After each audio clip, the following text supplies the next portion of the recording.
This is TWiT. And we're in mindful time. I've got the LG. What do you think? I think that Google has delivered Google Now to the wrist like I've always wanted, but I also think there's still a lot of work to be done here. There's no third-party apps that really work with this yet, although I can control music such as Amazon Music. I can't read Google Plus replies, though, and comments. I can't even reply to those. Email works pretty good. There's just a lot of bits that still have to be worked out, I think. Yeah, I agree with that. And it's clear that there's enormous promise with this. And I think, to me, as I've said on the show last week, Google Now is a real winner on the watch. It's just a great place for notifications to pop up and to sort of give you the kind of contextual, preemptive information that Google Now has always delivered. The problem with Google Now has been that it's been buried in one place or another. You had to go actively seek it out to use it. Now it just appears on your, if you have the vibration set, it just buzzes your wrist and, oh, look, and you get the information. It's really a great way to do that. Plus, they've done a great job, I think, conceptually, of shrinking down the nuggets of information to their bare minimum. So you can see the potential, but I think I agree with you. I think it's going to be app developers who are going to unlock its real potential, and we'll see it evolve over time. The watches will get rounder and smaller, and maybe the battery life will get better. Now, one bit of news that happened this morning around Android Wear is that T-Mobile now accepts pre-orders for the LG G smartwatch, the one I'm wearing here, and these will be available July 16th.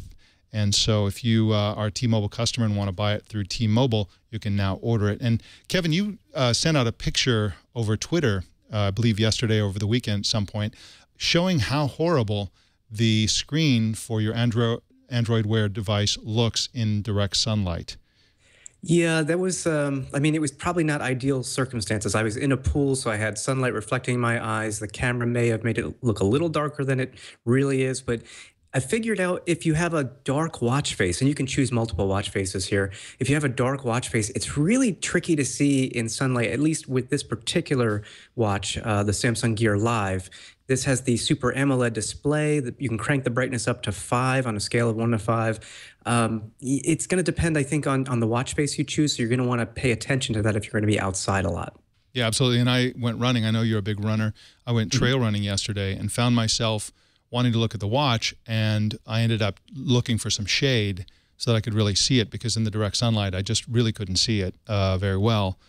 So that is going to be a problem. Hopefully somebody will be able to solve that. The trick, of course, is to make sure that the watch face can be read in direct sunlight, also have it be a bright, colorful screen, and also have reasonable battery life. Those three don't go together.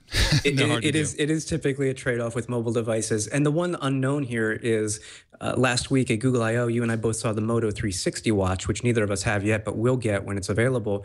That display looked very bright, and it almost appears as if Moto has laminated the display to the touchscreen, raising up the visibility of what's on screen. It looks like it's painted on. So my hope is that in sunlight, that looks a little better. Yeah, I hope so too. And of course, that's the one that everybody at the show was really pining after. That it just looks so much better with a round face, and I really don't know why anybody would make a square watch face when the round one is available and it looks so good. So we'll see what happens when they come out, and then of course after that there's probably going to be a big rush over the next 6 months of round Android Wear devices. So that's going to be pretty cool.